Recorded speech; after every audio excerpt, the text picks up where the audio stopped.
Hello ಎಲ್ಲ ಕರ್ನಾಟಕದ ಸ್ಪರ್ಧಾರ್ಥಿಗಳಿಗೆ ನಮಸ್ಕಾರಗಳು. ಇವತ್ತೇನು ಡಿಸ್ಕಸ್ 2000 ಈ ಸಿವಿಲ್ ಕ್ವಶನ್ ಪೇಪರ್ ನಾವು ಡಿಸ್ಕಸ್ ಮಾಡ್ತಾ ಇದ್ವಿ. ಅದರಲ್ಲಿ ನಾವು ಆಲ್ರೆಡಿ ಹಿಸ್ಟ್ರಿ ಮತ್ತೆ ಮೆಂಟಲ್ ಎಬಿಲಿಟಿ ಮತ್ತೆ ಸೈನ್ಸ್ ಅಂಡ್ ಟೆಕ್ನಾಲಜಿ ಕ್ವಶನ್ಸ್ ಗಳನ್ನ ಕಂಪ್ಲೀಟ್ ಆಗಿ ಕವರ್ ಮಾಡಿದೀವಿ. ಇವಾಗ ಮೂರನೇದಾಗಿ ಪಾಲಿಟಿ ಕ್ವಶನ್ಸ್ ಗಳನ್ನ ಕವರ್ ಮಾಡೋಣ ಈ ವಿಡಿಯೋದಲ್ಲಿ. ಅದರಲ್ಲಿ ಮೊದಲನೇ ಪ್ರಶ್ನೆ ಏನ್ ಕೇಳಿದಾರೆ ನೋಡಿ, ಭಾರತದ 2ನೇ ರಾಷ್ಟ್ರಪತಿ ಯಾರಾಗಿದ್ದರು ಅಂತ ಕೇಳಿದ್ದಾರೆ. ಇಲ್ಲಿ ಆಪ್ಷನ್ ಗಳನ್ನ ಕೊಟ್ಟಿದ್ದಾರೆ. ಸೊ ಈ 4 ಆಪ್ಷನ್ ಗಳಲ್ಲಿ ಡಾಕ್ಟರ್ ಎಸ್ ರಾಧಾಕೃಷ್ಣನ್ ರವರು ಭಾರತದ 2ನೇ ರಾಷ್ಟ್ರಪತಿ ಆಗಿದ್ದರು. ಅದೇ ರೀತಿಯಾಗಿ ಎ ಆಪ್ಷನ್ ನಲ್ಲಿ ಡಾಕ್ಟರ್ ಬಾಬು ರಾಜೇಂದ್ರ ಪ್ರಸಾದ್ ರವರು ಮೊದಲನೇ ರಾಷ್ಟ್ರಪತಿಯಾಗಿದ್ದರು, ಫಸ್ಟ್ ರಾಷ್ಟ್ರಪತಿ. ಮತ್ತೆ ಬಿ.ವಿ. ಗಿರಿರವರು ಭಾರತದ ಮೊದಲ ಹಂಗಾಮಿ ರಾಷ್ಟ್ರಪತಿ ನೋಡಿ, ಮೊದಲ ಹಂಗಾಮಿ ರಾಷ್ಟ್ರಪತಿ. ಮತ್ತೆ ಸಿ ರಾಜಗೋಪಾಲಾಚಾರಿ ರವರು ಏನಾಗಿದ್ರು ಅಂದ್ರೆ ಮೊದಲ ಸ್ವತಂತ್ರ ಭಾರತದ ಭಾರತೀಯ ಮೊದಲ ಗವರ್ನರ್ ಜನರಲ್ ಆಗಿದ್ದರು, ಗವರ್ನರ್ ಜನರಲ್. ಇದೊಂದು ಸ್ವಲ್ಪ. ಮತ್ತೆ ಅದಾದ್ಮೇಲೆ ಇವರು ಮದ್ರಾಸ್ದ ಮಂತ್ರಿ ಕೂಡ ಆಗಿದ್ದರು, ಮದ್ರಾಸ್ ಪ್ರೆಸಿಡೆನ್ಸಿದು. ಸೊ ಅದು ಬೇರೆ ಮ್ಯಾಟ್ರ್. ಸೊ ಇಲ್ಲಿ ಇದನ್ನ ಮಾತ್ರ ತಿಳ್ಕೊಳ್ಳಿ, ಭಾರತದ 2ನೇ ರಾಷ್ಟ್ರಪತಿ ಅಂತ ಕೇಳಿದ್ರೆ ಎಸ್ ರಾಧಾಕೃಷ್ಣನ್ ರವರು ಆಗಿರುತ್ತಾರೆ. ಮುಂದಿನ ಪ್ರಶ್ನೆ ಹೋಗೋದಕ್ಕೂ ಮೊದಲಿಗೆ ಇನ್ನು ಯಾರು ಸಬ್ಸ್ಕ್ರೈಬ್ ಮಾಡಿಲ್ಲ ಅಂದ್ರೆ ಸಬ್ಸ್ಕ್ರೈಬ್ ಮಾಡ್ಕೊಳ್ರಿ. ಏನಾದ್ರೂ ಈ ವಿಡಿಯೋದಲ್ಲಿ ತಪ್ಪು ಅನ್ಸಿದ್ರೆ ಅಥವಾ ನಾನು ಏನಾದ್ರೂ ಇಂಪ್ರೂವ್ ಆಗ್ಬೇಕು ಅನ್ಸಿದ್ರೆ ನೀವು ಅದನ್ನ ಕಮೆಂಟ್ ಸೆಕ್ಷನ್ ನಲ್ಲಿ ಕಮೆಂಟ್ ಮಾಡಿ. ಎರಡನೇ ಪ್ರಶ್ನೆಯನ್ನು ನೋಡೋದಾದ್ರೆ, ಭಾರತದ ಸಂವಿಧಾನವನ್ನ ರಚಿಸಿದಂತಹ ಸಂವಿಧಾನ ರಚನಾ ಸಮಿತಿಯ ಅಧ್ಯಕ್ಷರು ಯಾರಾಗಿದ್ದರು? ಈ ಸಂವಿಧಾನ ರಚನೆ ಆದಾಗ ಸಂವಿಧಾನ ಸಮಿತಿಯ ಅಧ್ಯಕ್ಷರು ಯಾರಾಗಿದ್ದರು? ಡಾಕ್ಟರ್ ಬಾಬು ರಾಜೇಂದ್ರ ಪ್ರಸಾದ್ ರವರಿದ್ದರು. ಅದೇ ರೀತಿಯಾಗಿ ಪೂರ್ಣಕಾಲಿಕ ಅಧ್ಯಕ್ಷರು ಯಾರಾಗಿದ್ದರು? ರಾಜೇಂದ್ರ ಪ್ರಸಾದ್ ರವರಾಗಿದ್ದರು. ಇವೆರಡು ಕೂಡ ನೆನ್ಪಿಟ್ಕೊಳ್ರಿ, ರಾಜೇಂದ್ರ ಪ್ರಸಾದ್ ರವರು. ಭಾರತದ ಸ್ವಾತಂತ್ರ್ಯ ದಿನಾಚರಣೆ ಎಂದು ಗಾಂಧೀಜಿಯವರು ಎಲ್ಲಿದ್ದರು ಅಂತ ಕೇಳಿದ್ದಾರೆ. ಭಾರತ ಸ್ವಾತಂತ್ರ್ಯ ದಿನಾಚರಣೆ ಎಂದು ಗಾಂಧೀಜಿಯವರು ಎಲ್ಲಿದ್ದರು ಅಂದ್ರೆ ಪಂಜಾಬ್ ಕೋಲ್ಕತ್ತಾದಲ್ಲಿದ್ದರು. ವೆಸ್ಟ್ ಬೆಂಗಾಲ್ ಅಂದ್ರೆ ಪಶ್ಚಿಮ ಬಂಗಾಳದ ಕೋಲ್ಕತ್ತಾದಲ್ಲಿ ಇದ್ದರು.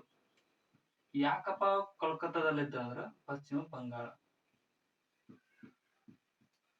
ಸೊ ಆ ಕೋಲ್ಕತ್ತಾ ಅಂದ್ರೆ ಪಶ್ಚಿಮ ಬಂಗಾಳ ಇಬ್ಬಾಗವಾಗಿತ್ತು, ವೆಸ್ಟ್ ಬೆಂಗಾಲ್ ಮತ್ತು ಪಶ್ಚಿಮ ಬಂಗಾಳ ಅಂತ. ಸೊ ಇದರಲ್ಲಿ ಅಲ್ಲಿ ಕೋಮುಗಲಭೆ ಜಾಸ್ತಿ ನಡೀತಾ ಇತ್ತು, ಕೋಮುಗಲಭೆ. ಸೊ ಅದನ್ನ ನಿವಾರಿಸುವ ಸಲುವಾಗಿ ಗಾಂಧೀಜಿಯವರು ಈ ಪಶ್ಚಿಮ ಬಂಗಾಳದ ಕೋಲ್ಕತ್ತಾದ ನೌಕಾಲಿ ಎಂಬ ಸ್ಥಳದಲ್ಲಿದ್ದರು. ನೌಕಾಲಿ ಈ ಹೆಸರು ಕೂಡ ನೆನ್ಪಿಟ್ಕೊಟ್ರೆ, ಜಾಸ್ತಿ ಟೈಮ್ಸ್ ಡೈರೆಕ್ಟ್ ಆಗಿ ಈ ಹೆಸರನ್ನ ಕೇಳಿರ್ತಾರೆ. ಭಾರತದ ಸಂವಿಧಾನದಲ್ಲಿ ಮೂಲಭೂತ ಹಕ್ಕುಗಳ ಭಾಗವನ್ನ ಯಾವ ಸಂವಿಧಾನದಿಂದ ತೆಗೆದುಕೊಳ್ಳಲಾಗಿದೆ ಅಂತ ಕೇಳಿದರೆ, ಮೂಲಭೂತ ಹಕ್ಕುಗಳು ಫಂಡಮೆಂಟಲ್ ರೈಟ್ಸ್ ಅಂತ ಕರಿತೀವಿ. ಇದನ್ನ ನಾವು ಎಲ್ಲಿಂದ ಅಂತಂದ್ರೆ USA ಅಮೆರಿಕದಿಂದ ಎರವಲು ಪಡೆದುಕೊಂಡಿದ್ದೇವೆ. ಮೂಲಭೂತ ಹಕ್ಕುಗಳನ್ನ ಅಮೆರಿಕದಿಂದ ಎರವಲು ಪಡೆದುಕೊಂಡರೆ, ಈ ರಷ್ಯಾ ದೇಶದಿಂದ ಮೂಲಭೂತ ಕರ್ತವ್ಯಗಳನ್ನ ನಾವು ಎರವಲು ಪಡೆದುಕೊಂಡಿದ್ದೇವೆ. ಸೊ ಇದನ್ನು ಕೂಡ ನೆನ್ಪಿಟ್ಕೊಳ್ರಿ. ಕರ್ತವ್ಯಗಳು ರಷ್ಯಾ ಅಂತ ಬಂದ್ರೆ, ಮೂಲಭೂತ ಹಕ್ಕುಗಳು USA. ಇವೆರಡರಲ್ಲಿ ಕನ್ಫ್ಯೂಸ್ ಆಗ್ತಾ ಇರುತ್ತೆ ಕೆಲವರಿಗೆ. ಮುಂದೆ ಭಾರತದಲ್ಲಿ ಎಷ್ಟು ರಾಜ್ಯಗಳಿವೆ ಅಂತ ಕೇಳ್ತಾರೆ. ಭಾರತದಲ್ಲಿ ಪ್ರಸ್ತುತ 28 ರಾಜ್ಯಗಳಿದಾವೆ. ಅದೇ ರೀತಿಯಾಗಿ 8 ಕೇಂದ್ರಾಡಳಿತ ಪ್ರದೇಶಗಳಿದಾವೆ, ಯೂನಿಯನ್ ಟೆರಿಟರಿ ಅಂತ ಇಂಗ್ಲಿಷ್ ಒಳಗಡೆ ಕರಿತೀವಿ. ಮತ್ತೆ ಭಾರತದಲ್ಲಿ ಅತ್ಯಂತ ದೊಡ್ಡ ರಾಜ್ಯ ರಾಜಸ್ಥಾನ, ವಿಸ್ತೀರ್ಣದಲ್ಲಿದ್ದು. ಚಿಕ್ಕದು ಗೋವಾ. ಮತ್ತೆ ಇದು ಜನಸಂಖ್ಯೆಗೆ ಬಂದ್ರೆ ಉತ್ತರ ಪ್ರದೇಶ ಅತ್ಯಂತ ದೊಡ್ಡದು. ಮತ್ತೆ ಜನಸಂಖ್ಯೆಯಲ್ಲಿ ಚಿಕ್ಕ ರಾಜ್ಯ ಸಿಕ್ಕಿಂ ಜನಸಂಖ್ಯೆಯಲ್ಲಿ ಅತ್ಯಂತ ಚಿಕ್ಕ ರಾಜ್ಯವಾಗಿದೆ. ಇದನ್ನು ಕೂಡ ಸರಿಯಾಗಿ ತಿಳಿದುಕೊಳ್ಳ್ರಿ. ಇದೇನು ಸಿಂಪಲ್. ಸಂವಿಧಾನದ ಅರ್ಥವನ್ನ ವ್ಯಾಖ್ಯಾನಿಸುವ ಅಧಿಕಾರ ಯಾರ ಕೈಯಲ್ಲಿದೆ ಅಂತ ಕೇಳಿದ್ದಾರೆ. ಈ ಒಂದು ಸಂವಿಧಾನ ಅರ್ಥವನ್ನು ವ್ಯಾಖ್ಯಾನಿಸುವ ಅಧಿಕಾರ ಇರುವುದು supreme court. Supreme court head ಆಗುತ್ತದೆ. ಇಲ್ಲಿ ಯಾವುದೇ ಸಂವಿಧಾನಕ್ಕೆ ಯಾವುದೇ ರೀತಿಯಾದ ಲೋಪದೋಷ ಅಥವಾ ದೋಷಾರೋಪಣೆ ಉಂಟಾದಾಗ ಸುಪ್ರೀಂ ಕೋರ್ಟ್ ನ ಮೊರೆ ಹೋಗಬೇಕಾಗುತ್ತದೆ. ಸುಪ್ರೀಂ ಕೋರ್ಟ್ ಇದರ ನಿರ್ಧಾರವೇ ಫೈನಲ್ ಆಗಿರುತ್ತದೆ.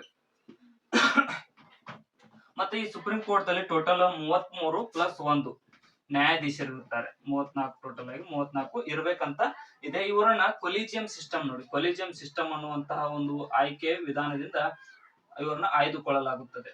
ಸುಪ್ರೀಂ ಕೋರ್ಟ್ ನ ನ್ಯಾಯಾಧೀಶರನ್ನು ನೇಮಕ ಮಾಡುವುದು ಕೊಲಿಜಿಯಂ ಸಿಸ್ಟಮ್ ಆಗಿದೆ. ಮತ್ತೆ ಸುಪ್ರೀಂ ಕೋರ್ಟ್ ಎಲ್ಲಿದ್ದಾವೆ ಅಂತ ಅಂದ್ರೆ, ಸುಪ್ರೀಂ ಕೋರ್ಟ್ ಇರುವುದು ದೆಹಲಿಯಲ್ಲಿ. ಇನ್ನು ಸುಪ್ರೀಂ ಕೋರ್ಟ್ ನ ನ್ಯಾಯಾಧೀಶರನ್ನ ರಾಷ್ಟ್ರಪತಿಯವರ ನೇಮಕ ಮಾಡುತ್ತಾರೆ, ರಾಷ್ಟ್ರಪತಿಯವರು. ಭಾರತದ ಸಂವಿಧಾನದಲ್ಲಿ ಅಸ್ಪೃಶ್ಯತಾ ನಿವಾರಣೆ ಕೆಳಗಿನ ಯಾವುದರಲ್ಲಿ ಬಿಂಬಿತವಾಗಿದೆ ಅಂತ ಕೇಳಿದ್ದಾರೆ. ಈ ಅಸ್ಪೃಶ್ಯತಾ ನಿವಾರಣೆ ಕಾಯ್ದೆ ಅನ್ನುವಂಥದ್ದು ಒಂದು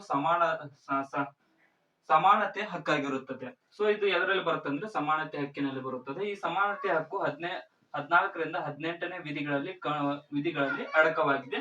ಮತ್ತೆ ಈ ಅಸ್ಪೃಶ್ಯತೆ ಅನ್ನುವಂಥದ್ದು 17ನೇ ವಿಧಿಯಲ್ಲಿ ಹೇಳಲಾಗಿದೆ. 17ನೇ ವಿಧಿ ಅಸ್ಪೃಶ್ಯತಾ ನಿವಾರಣೆ ಕಾಯ್ದೆ ಅಂತ ಕೂಡ ಕರಿತೀವಿ. ಅಸ್ಪೃಶ್ಯತೆ ನಿವಾರಣೆ ವಿಧಿ ಅಂತ ಕೇಳಿದ್ರೆ 17ನೇ ವಿಧಿ ಎಂದು ನೀವು ಆನ್ಸರ್ನ ನೀಡಬೇಕಾಗುತ್ತೆ.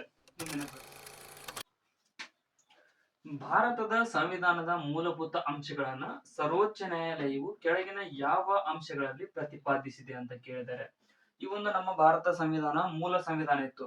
ಆ ಮೂಲ ಸಂವಿಧಾನಕ್ಕೆ ಯಾವುದೇ ರೀತಿಯಾದ ಧಕ್ಕೆ ಬರದಂತೆ ಅದನ್ನ ತಿದ್ದುಪಡಿ ಮಾಡಬಹುದು ಅನ್ನುವಂತಹ ಇದು ತೀರ್ಪನ್ನ ಸುಪ್ರೀಂ ಕೋರ್ಟ್ ಕೇಶವಾನಂದ ಭಾರತಿ ವಿರುದ್ಧ ಕೇರಳ ಸರ್ಕಾರ ಅನ್ನುವಂತಹ ಕೇಸ್ ನಲ್ಲಿ 1973 ಈ ಕೇಸ್ ನಡೆದಿದ್ದು 1973ರಲ್ಲಿ ಈ ಒಂದು ತೀರ್ಪನ್ನ ನೀಡಿತು. ಅಂದ್ರೆ ಸಂವಿಧಾನದ ಮೂಲ ರಚನೆಗೆ ಯಾವುದೇ ರೀತಿಯಾದ ಧಕ್ಕೆ ಬರದಂತೆ ಮತ್ತೆ ಪ್ರಸ್ತಾವನೆಯನ್ನು ಕೂಡ ತಿದ್ದುಪಡಿ ಮಾಡಬಹುದು, ಅದರ ಮೂಲ ರಚನೆಗೆ ಧಕ್ಕೆ ಬಾರದಂತೆ ಅಂತ ಈ ಒಂದು ತೀರ್ಪನ್ನ ಈ ಕೇಶವಾನಂದ ಭಾರತಿ ವಿರುದ್ಧ ಕೇರಳ ಸರ್ಕಾರ ತೀರ್ಪಿನಲ್ಲಿ ಹೇಳಿತ್ತು ಸುಪ್ರೀಂ ಕೋರ್ಟ್ 1973ರಲ್ಲಿ. ಮುಂದಿನ ಪ್ರಶ್ನೆ ಇಲ್ಲಿ ಏನ್ ಕೇಳಿದಾರೆ ನೋಡಿ, ಭಾರತದ ಸಂವಿಧಾನದಲ್ಲಿರುವ ಮೂಲಭೂತ ಹಕ್ಕುಗಳ ಸಂಖ್ಯೆ ಎಷ್ಟು?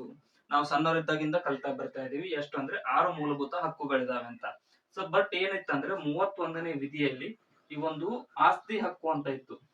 ಆಸ್ತಿ ಹಕ್ಕು ಇದನ್ನ 44ನೇ ತಿದ್ದುಪಡಿ ಅಂದ್ರೆ 1978ರಲ್ಲಿ 44ನೇ ತಿದ್ದುಪಡಿಯನ್ನ ಮಾಡಿ ಈ ಒಂದು ವಿಧಿಯನ್ನ ತೆಗೆಯಲಾಯಿತು. ಮೂಲಭೂತ ಹಕ್ಕಿನಿಂದ ಈ ಒಂದು ಆಸ್ತಿ ಹಕ್ಕು ಅನ್ನುವಂತಹ ಹಕ್ಕನ್ನ ತೆಗೆದು ಬೇರೆ ಕಡೆ ಹಾಕಲಾಯಿತು. ಸೊ ಪ್ರಸ್ತುತ 6 ಮೂಲಭೂತ ಹಕ್ಕುಗಳಿದಾವೆ ಅನ್ನೋದನ್ನ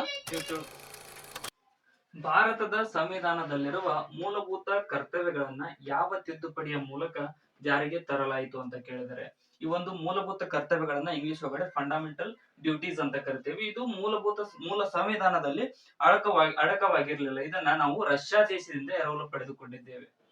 ರಷ್ಯಾ ದೇಶದಿಂದ. ಮತ್ತೆ ಇದನ್ನ ಯಾವಾಗ ಅಳವಡಿಸಿಕೊಂಡಿವೆ ಅಂತ ಅಂದ್ರೆ 1976ರಲ್ಲಿ ಈ ಒಂದು 42ನೇ ತಿದ್ದುಪಡಿ. ಈ ತಿದ್ದುಪಡಿಯನ್ನ ಮಿನಿ ಸಂವಿಧಾನ ಅಂತ ಕೂಡ ಕರಿತೀವಿ. ಈ ತಿದ್ದುಪಡಿಯ ಮೂಲಕ ಮೂಲಭೂತ ಕರ್ತವ್ಯಗಳನ್ನ ನಾವು ನಮ್ಮ ಸಂವಿಧಾನಕ್ಕೆ ಅಳವಡಿಸಿಕೊಂಡಿದ್ದೀವಿ. ಇಲ್ಲಿ 42ನೇ ತಿದ್ದುಪಡಿ ಸರಿಯಾದ ಉತ್ತರವಾಗುತ್ತೆ. ರಷ್ಯಾ ದೇಶದಿಂದ. ಮತ್ತೆ ಇದನ್ನ ಎಲ್ಲಿ ಇರಿಸಿದೀವಿ ಅಂದ್ರೆ 4A ಭಾಗದಲ್ಲಿ ಇರಿಸಿದೀವಿ ನೋಡಿ. 4A ಭಾಗದಲ್ಲಿ ಈ ಒಂದು ಇರಿಸಿದೀವಿ. ಏನಂದ್ರೆ 51A ದಿಂದ A to K ಅನ್ನುವಂತಹ ವಿಧಿಗಳಲ್ಲಿ ಈ ಒಂದು ಮೂಲಭೂತ ಕರ್ತವ್ಯಗಳನ್ನ ಇರಿಸಿದೀವಿ. ಎಷ್ಟಿದಾವ ಅಂತ ಟೋಟಲ್ 11 ಮೂಲಭೂತ ಕರ್ತವ್ಯಗಳಿದಾವೆ ನಮ್ಮ ಸಂವಿಧಾನದಲ್ಲಿ. ಸಂವಿಧಾನದ 8ನೇ ಶೆಡ್ಯೂಲ್ ನಲ್ಲಿ ಎಷ್ಟು ಭಾಷೆಗಳನ್ನ ನಮೂದಿಸಲಾಗಿದೆ ಅಂತ ಕೇಳಿದ್ದಾರೆ. ಸಂವಿಧಾನದ 8ನೇ ಶೆಡ್ಯೂಲ್ ನಲ್ಲಿ 22 ಭಾಷೆಗಳನ್ನ ನಮೂದಿಸಲಾಗಿದೆ. ಮತ್ತೆ ನಮ್ಮ ಸಂವಿಧಾನದಲ್ಲಿ ಟೋಟಲ್ 12 ಶೆಡ್ಯೂಲ್ ಇದಾವೆ. ಅದರಲ್ಲಿ 8ನೇ ಸಂಬಂಧಿಸಿರುವುದು ಆಫಿಷಿಯಲ್ ಲ್ಯಾಂಗ್ವೇಜಸ್ ಅಥವಾ ಭಾಷೆಗಳಿಗಾಗಿ 8ನೇದ್ದು. ಅದರಲ್ಲಿ ಇರ್ತಕ್ಕಂಥ ಭಾಷೆಗಳು 22. ಸೊ ಇಲ್ಲಿಗೆ ಈ ಕ್ವಶನ್ ಪೇಪರ್ ನ ಎಲ್ಲಾ ಪೊಲಿಟಿ ಕ್ವಶನ್ಸ್ ಗಳು ಮುಕ್ತಾಯಗೊಂಡಿದ್ದಾವೆ. ಸೊ ಹೊಸ ಬಂದಿರೋರು ಸಬ್ಸ್ಕ್ರೈಬ್ ಮಾಡ್ಕೊಳ್ಳಿ. ಮತ್ತೆ ಕೊನೆವರೆಗೂ ನೋಡೋದಕ್ಕೆ ಎಲ್ಲರಿಗೂ ಧನ್ಯವಾದಗಳು. ಮತ್ತೆ ಇದರ ಡಿಸ್ಕ್ರಿಪ್ಷನ್ ಒಳಗಡೆ ನಮ್ಮ ಚಾನಲ್ ದ ಇನ್ಸ್ಟಾ, ಫೇಸ್ಬುಕ್ ಮತ್ತೆ ಥ್ರೆಡ್ಸ್ ಗಳ ಲಿಂಕ್ ಗಳು ಕೂಡ ಇದಾವ. ಅವುಗಳನ್ನು ಕೂಡ ಫಾಲೋ ಮಾಡ್ಕೊಡ್ರಿ ನಮ್ಮ ಮುಂದಿನ ವಿಡಿಯೋಗಳನ್ನ ನೋಡೋದಕ್ಕೋಸ್ಕರ. Thank you so much.